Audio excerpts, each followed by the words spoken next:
Aún así, el banco establece, aún así el banco establece que, en este caso, se pueda, que el cliente destinatario cambie el PIN una vez recibido, lógicamente, su tarjeta. ¿Por qué el cambio? Porque si una persona lo hizo y el banco estableció las medidas de seguridad para que nadie tenga acceso más que nosotros que recibimos esa información, se puede dar el caso de que alguien pueda violar esa seguridad de información, ¿no? Es decir, pueda romper los protocolos de seguridad y pueda extraer esa información.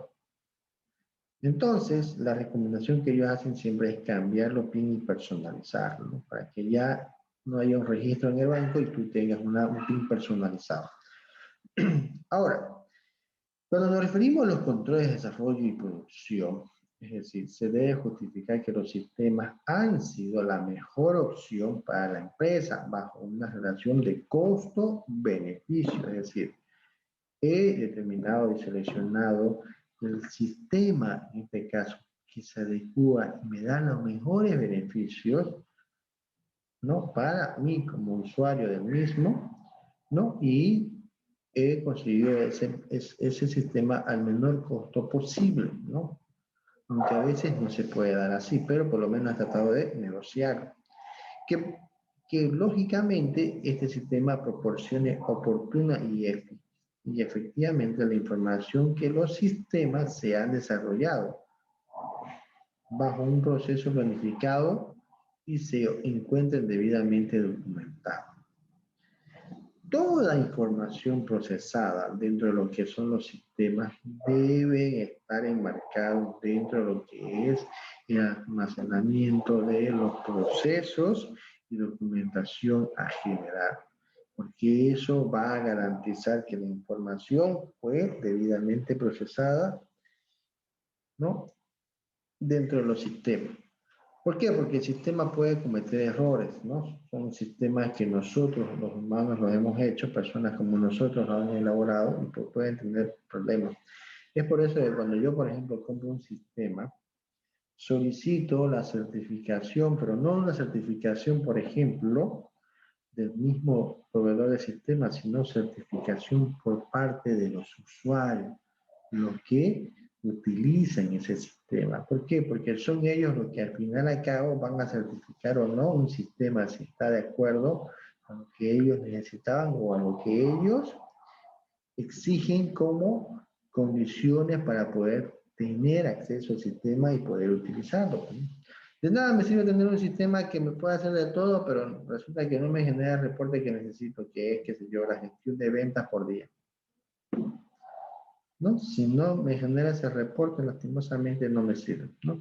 Entonces, dentro de lo que son los controles de desarrollo y producción, debemos identificar justamente que el sistema garantice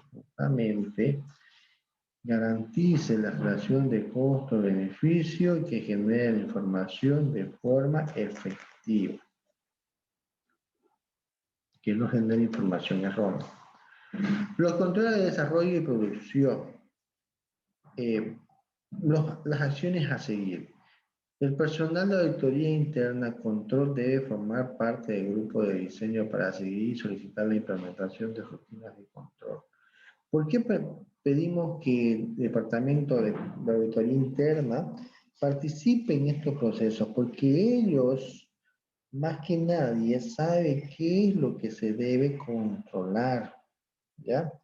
Dentro de los procesos de auditoría que hace el departamento de auditoría interna, evalúa siempre los controles internos para garantizar que no existan errores y mucho menos puertas en las cuales se puedan generar fraudes a la empresa. Entonces, los programadores de sistemas tienen que coordinar con ese departamento para poder desarrollar un sistema adecuado, evitando justamente esa situación. El desarrollo, diseño y mantenimiento de sistemas obedece a planes específicos, metodologías estándares, procedimientos y en general a normativa escrita y aprobada. Es decir, que cuando yo desarrollo un sistema, debo especificarme en función a planes y metodologías estandarizadas de procedimiento. Es decir, que ya existe un plan, ya existe una metodología en la cual yo debo seguir. Porque si no estaríamos en este caso perdiendo el tiempo, pues no, porque estaríamos prácticamente buscando 1000 caminos para llegar a Roma. Si al final al cabo debemos buscar el camino más corto y en este caso más económico para llegar al objetivo que necesitamos. Pues, esa es la idea. Controles de desarrollo de producción. Cada fase concluida debe ser aprobada documentalmente por los usuarios mediante actas y otros mecanismos a fin de evitar reclamos posteriores, y esto es por medida de seguridad. El departamento del sistema pudo haber desarrollado, qué sé yo, la gestión y administración de, qué sé yo, de registros de depósitos del día, ¿no? Entonces, el encargado del área tiene que verificar que el reporte que está generando el sistema en ese momento es el que él necesita. Si ese reporte es el que él necesita, nosotros como departamento de área debemos pedir que ellos, en este caso, firmen actas de conformidad del servicio prestado para evitar, ¿no?, posteriormente reclamos. Pues, ¿qué sucede? Pues, ¿no? Sucede, cuando ya los problemas nacen, pues ya digo, no, lo que pasa es que usted nunca me dijo, lo que pasa es que está mal y demás, ¿no? Es fácil echarle la culpa a otro, ¿no? O al sistema, como dicen, no es fácil, ¿no? Los ingenieros informáticos dicen lo siguiente, ¿no? El virus más letal es el usuario. Ellos sabrán por qué lo dicen, ¿no? ¿Por qué? Porque dice que el usuario a veces no sabe utilizar el sistema, no sabe utilizar los programas y producto de eso es que le genera daños y producto de eso es que genera mayores daños en los equipos de software y hardware, ¿no? Por eso. Bueno, pero esa es la terminología y el punto de vista de ellos. Nosotros no estamos para cuestionar a nadie, ¿no? Los programas antes de pasar a producción deben ser probados con datos que agoten todas las excepciones posibles. Es decir, que debemos considerar todas las opciones o todos los escenarios posibles que puedan suceder lógicamente desde el ámbito de esa actividad a la cual se está desarrollando, ¿no? Controles de procesamiento. Los controles de procesamiento se refieren al ciclo que sigue la información desde la entrada hasta la salida de información, lo que conlleva al establecimiento de una serie de seguridad para asegurar que todos los datos sean procesados, garantizados con la exactitud de los datos procesados, garantizar que se grabe un archivo para uso de la gerencia y fines de auditoría, asegurar que los resultados sean entregados a los usuarios en forma oportuna y en las mejores condiciones, ¿ya? Quiero decir con esto que los controles de procesamiento de datos deben garantizar que, en este caso, cada una de las áreas en las cuales se procesa información, una guarde información de archivos, ¿no? De los archivos procesados, que garantice en este caso registros.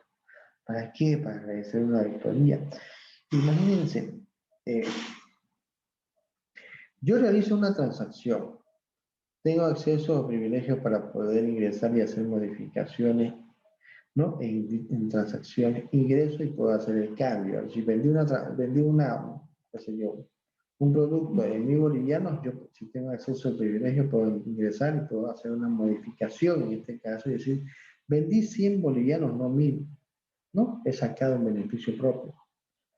Pero los sistemas tienen en este caso que guardar esa información de qué, de registro de usuarios, de acceso, de qué máquina se ingresó, para poder en este caso proporcionar esa información al departamento de auditoría, quienes son ellos los que van a determinar qué es lo que pasó y a cuánto llega a ser el daño económico en el caso de que lo exista, ¿no?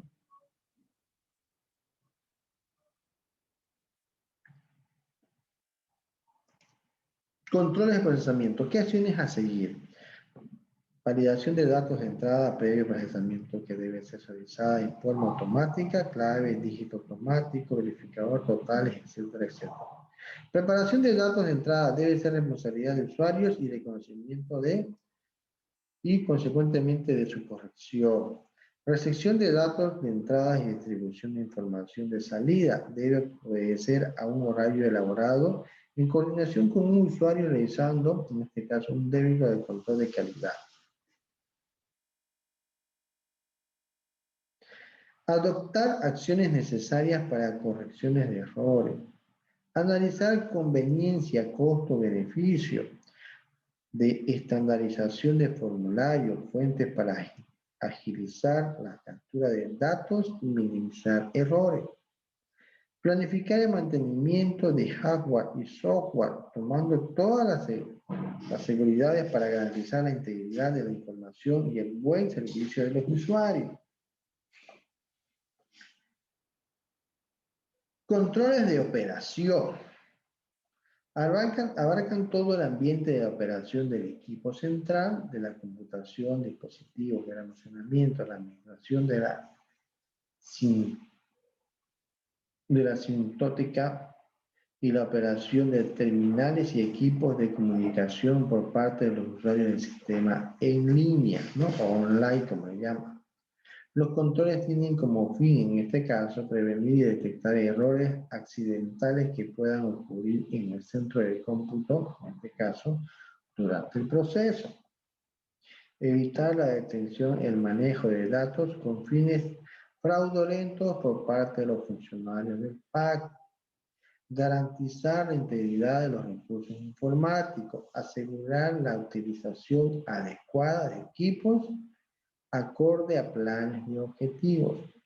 Planes y objetivos. Es decir, que los controles de operación están destinados a garantizar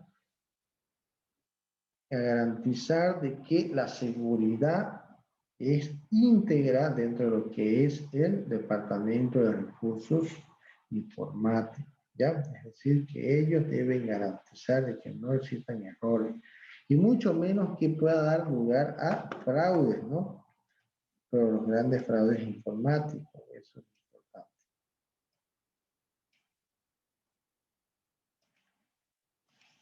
Acciones a seguir con controles de operación. El acceso al control de cómputo debe contar con las seguridades necesarias para reservar el equipo al personal autorizado.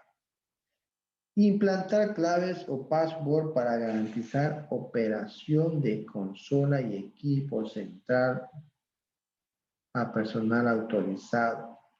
Formular políticas, en este caso, respecto a la seguridad, privacidad, protección de las facilidades de procesamiento ante eventos como incendios, vandalismo, robo y uso indebido, intentos de violación y cómo responder ante esos eventos. Mantener un registro permanente de todos los procesos realizados, dejando constancia de suspensiones o cancelaciones de procesos. Los operadores del equipo central deben estar entrenados para recuperar o restaurar información en caso de destrucción de archivos. Los backups no deben ser menos de 2, en este caso, padres e hijos, y deben guardarse en lugares seguros, adecuados, perfectamente en bóvedas de banco. Si es que lo amerita, ¿no es cierto? A ver, el backup es importante porque en realidad esa es una de las medidas de seguridad que se puede implementar.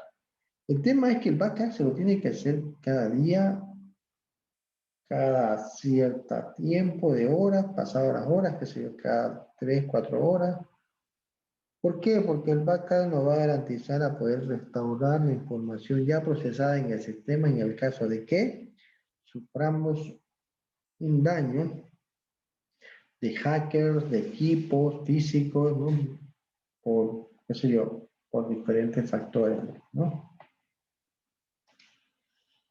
Controles en el uso de microcomputador.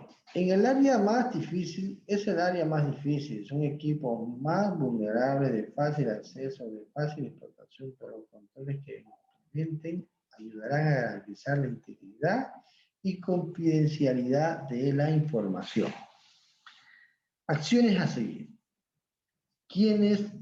Adquisición de equipos de protección como supresores de pico, reguladores de voltaje, hacer posibles los UPS previo a la adquisición del equipo. A ver, ¿qué son los UPS? Los UPS no son más que, en este caso, equipos en el cual constan baterías de litio que van a garantizar que ante la posible caída de electricidad, nuestros equipos tengan, en este caso, la opción de tener tiempo para poder cerrar el sistema, guardar la información que estábamos procesando en ese momento para justamente no tener esos problemas de cortes introspectivos, ¿no? Los UPS nos sirven para eso. Son equipos de seguridad en lo que es los reguladores de electricidad y voltaje dentro de la empresa. Vencida la garantía de mantenimiento del proveedor, se debe contar con mantenimiento preventivo y correctivo. Bueno, es decir, que tenemos que elaborar un plan de mantenimiento. Ojo, a ver, tenemos un plan preventivo. El plan preventivo es que cada mes o cada 2 meses nosotros tenemos que hacer una limpieza superficial a los equipos, una limpieza a los equipos, ¿no? Interna. Mucho más si son equipos de escritorio. Si son equipos chicos como laptop, igual, pero bueno, todo es miniatura, ¿no? De mucha menor escala, pero también hay que tratar de hacer, en este caso, un programa de limpieza, ¿ya? Mantener programas y procedimientos que detecten de detección e inmunización de virus en copias no autorizadas o datos procesados en otros equipos.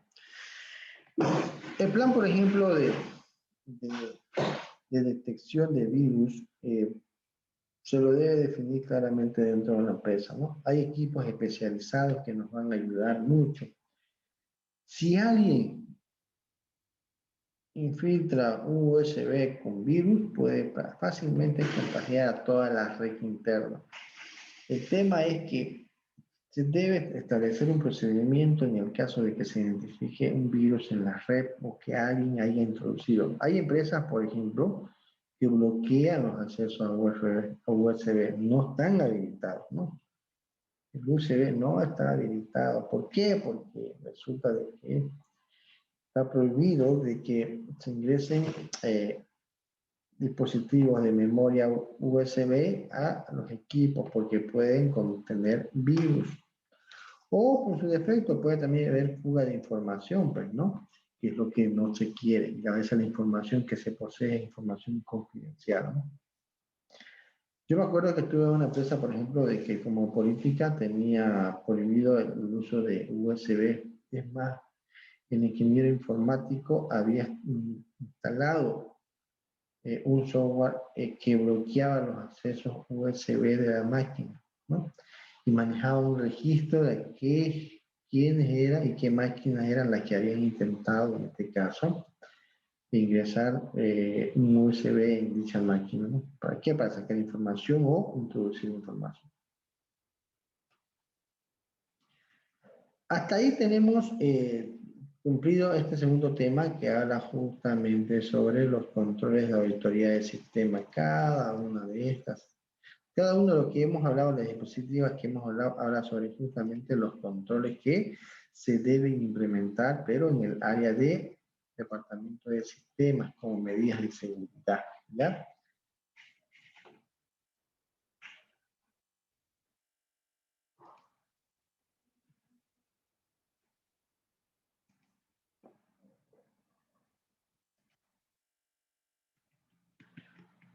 Bueno, vamos a entrar a otra unidad que se llama metodología de la ejecución de la auditoría de sistemas. ¿Ya? Aquí ya vamos, en este caso, aquí vamos a ver ya cuál es el proceso en el cual se debe elaborar una auditoría de sistemas por parte de los auditores. Ya vimos un poco de lo que son sistemas y demás. No nos olvidemos algo. Nosotros somos auditores y no informáticos. O sea, poco o nada, muchos sabremos de qué es informática, pero tenemos que tener en este caso noción de a quién nos estamos refiriendo, ¿no? Este tipo de auditorías es muy nuevo en realidad dentro de lo que es las auditorías especializadas, ya que antes no había tenido mucha fuerza en el tema de las empresas, ¿no? Mucho más en auditorías de sistemas en las cuales se requería identificar responsabilidades, personas en las cuales habían podido ingresar a nuestro sistema para hacer hurto de la información. Gracias a esa necesidad nace la auditoría del sistema. Aquí vamos a ver la metodología para la ejecución de una auditoría del sistema por parte de un auditor independiente. ¿Ya? Definición de la metodología. ¿Qué es una metodología? Es el proceso ordenado y sistemático de los métodos y técnicas que debe seguir para ejecutar la revisión del sistema informático de una determinada empresa. Entonces, la metodología no es más que seguir un proceso ordenado y sistemático. A ver, eso nos va a garantizar, en este caso, que seamos eficientes dentro de lo que es la implementación de sistemas, procesos y controles, ¿ya? Lo que nosotros buscamos justamente es garantizar control, porque los controles van a minimizar, en este caso, el impacto en el cual se pueda generar daños económicos, hurtos de información hacia la empresa que se ha dado, ¿no?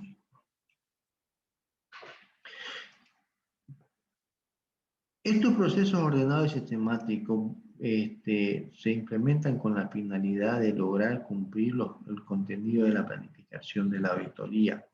La aplicación de la metodología debe ser de manera secuencial. Podemos, en este caso, concluir que es la interrelación que existe entre la planificación y la ejecución de la auditoría.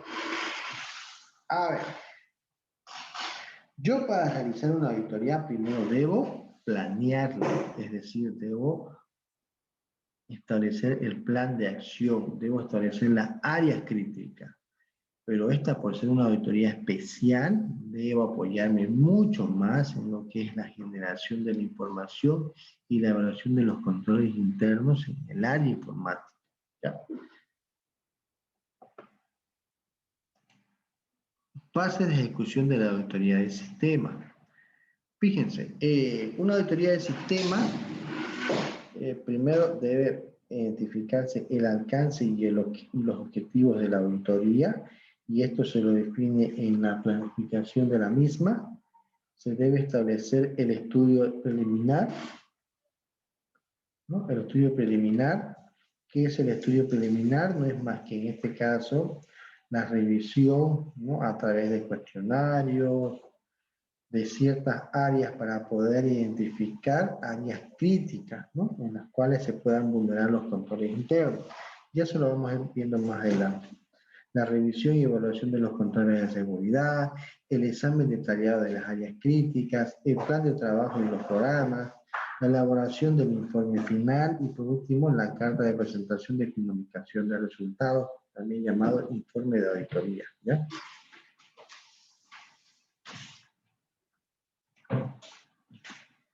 Aquí vemos el alcance y los objetivos de la auditoría.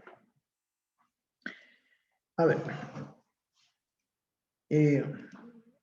dentro del proceso de auditoría, primero tenemos que definir cuál va a ser el alcance. Es decir, el alcance no es más que el periodo, en este caso, el área o el punto de control, límite de trabajo que debe ejecutarse. Es decir, el trabajo de auditoría, en este caso de sistemas, va a abarcar, qué sé yo, el departamento de del área de procesamiento de datos, ¿no? O el departamento de sistemas, con relación justamente a la emisión y revisión de tarjetas de crédito, ¿no? O en este caso, o al control, qué sé yo, de registro de transacciones, de ventas diarias, qué sé yo. O sea, ya vamos a establecer qué es lo que vamos a revisar. No, no vamos a revisar todo, ¿sí? Porque a veces no es necesario. Ese alcance lo vamos a definir justamente cuando el propietario de la empresa, en este caso, nos diga, ya sabes qué, tengo la necesidad de que me revises la gestión de cobranza, los reportes, quiénes me deben. Yo pido esa información, por ejemplo, y me la dan, pero no estoy seguro de que sea fidedigna. Entonces puede ser que tengamos problemas en los sistemas. Y reviso yo en el sistema, busco los clientes deudores a la fecha, en este caso, a la fecha de hoy, me dice que son, qué sé yo, 207 y suman, qué sé yo, $526,000, ¿no? Pero si yo lo genero dentro de media hora o lo vuelvo a generar en ese momento, me genera otra cantidad y me genera mucho más un valor mayor o menor. Entonces me da a entender de que el sistema está generando información errónea.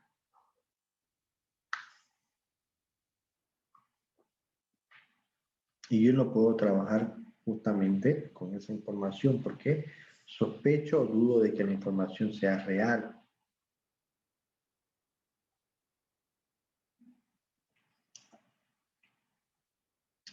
Mire, en una empresa sucedía lo siguiente, y era una empresa automotriz.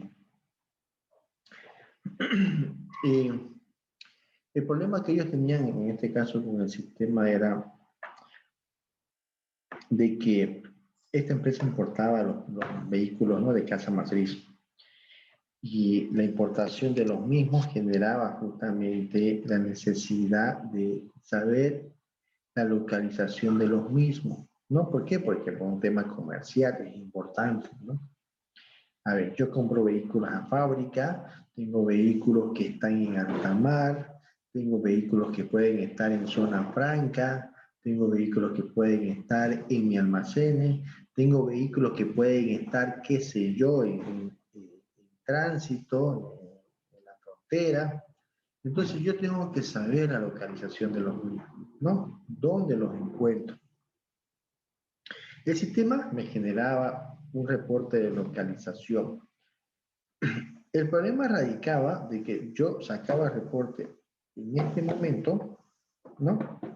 Me decía, tenés, qué sé yo, en la zona franca, 20 vehículos. Tenés en alta mar, o sea, en un barco viniéndose, 50 vehículos. Tenés en tu showroom, qué sé yo, tal lugar, 10 vehículos. Belleza, ¿no? Luego, lo dejaba de generar. Volví a generarlo, qué sé yo, al pasado el 10 minutos y me sacaba otra información distinta. Yo entiendo que puede ser que la localización de los vehículos que están aquí en la ciudad puedan haberse cambiado de una sucursal a otra. Está bien. Pero me decía otra información, por ejemplo, de la localización de vehículos que estaban en alta mar. Si antes en el primer reporte me decía que tenía 50 vehículos, en el segundo reporte me decía que tenía 80. Entonces, yo, ¿qué pasó? Tengo 30 vehículos más que me aparecieron. El sistema me está arrojando la información correcta.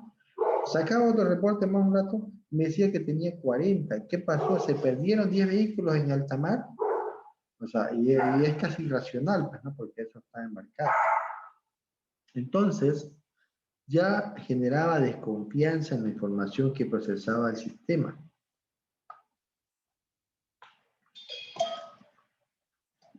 Se lo llamaba el ingeniero de sistema.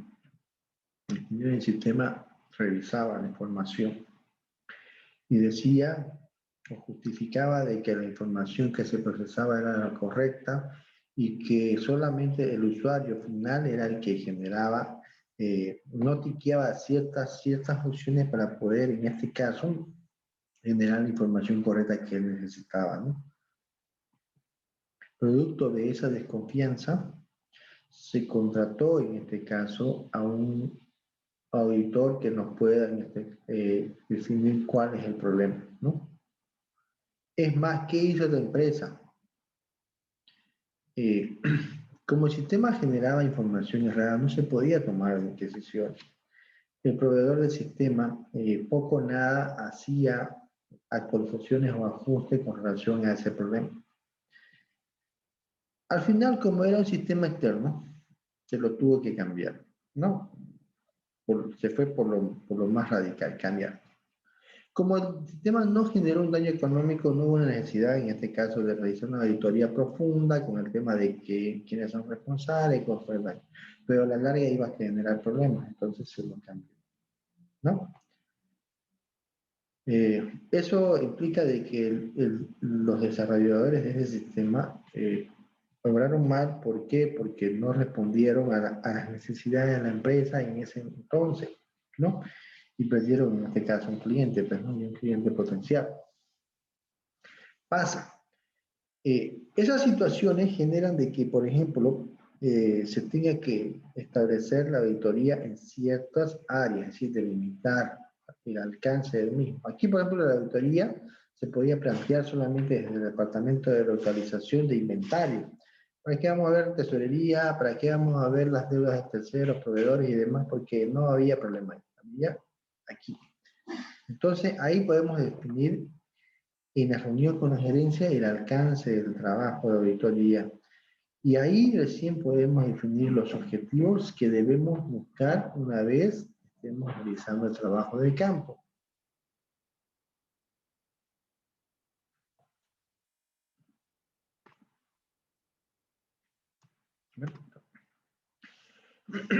Estudio preliminar. ¿Qué es el estudio preliminar? Dice, incluye definir el grupo de trabajo, el programa de auditoría, efectuar visitas a la unidad informática para conocer detalles de la misma, elaborar un cuestionario para la obtención de información para evaluar preliminarmente el control interno, la solicitud de planes de actividades, manuales y de política, manuales operativos del sistema, entrevistas con los principales funcionarios del Departamento de Procesamiento de Datos.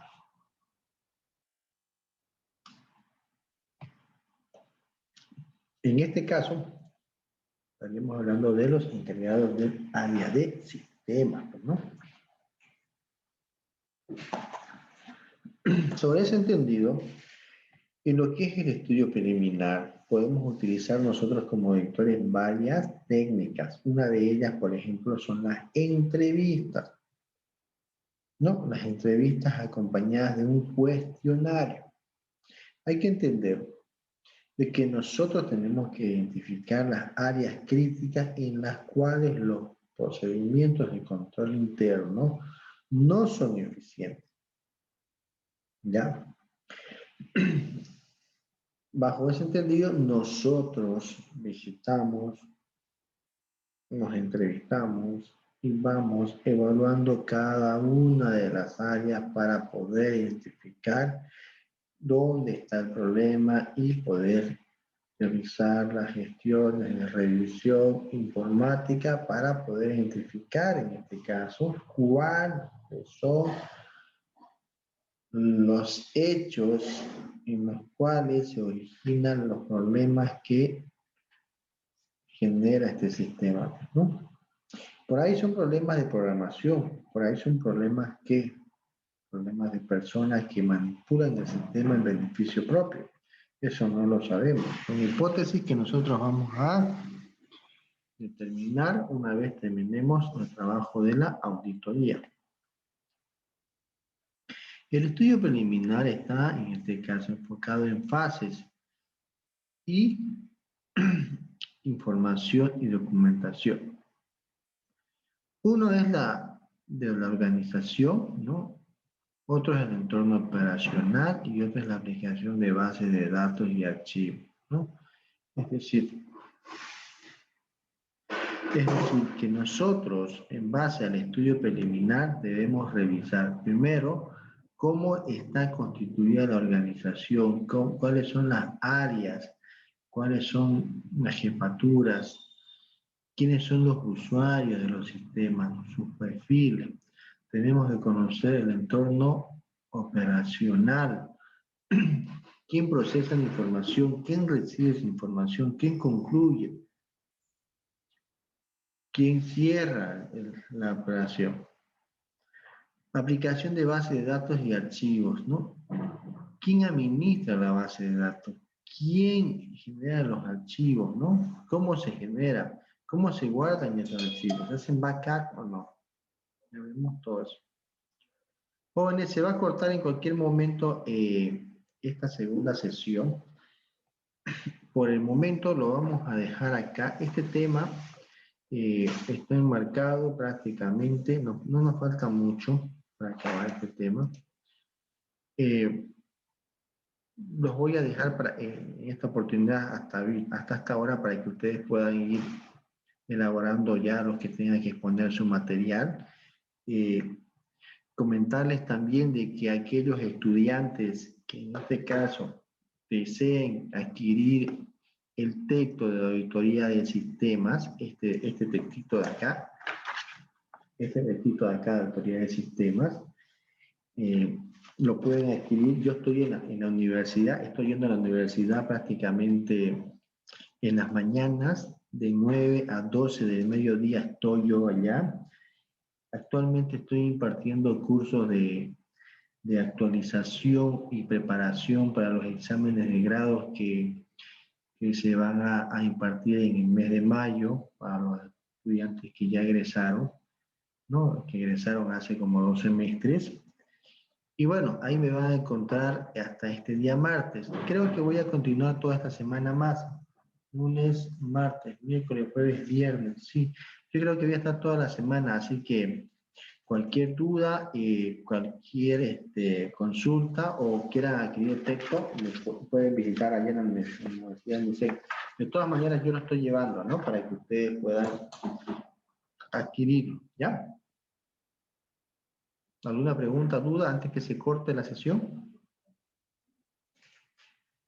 ¿Hola? Buenas noches, licenciado. No sé si puede colocar las diapositivas, por favor, en la plataforma. Sí, las voy a subir. Están, la unidad 2 ya está. Esta la voy a subir ahora y voy a subir los videos. Me fijé que no los subí de la anterior clase, así que los voy a subir, ¿ya? Muy amable, licenciado.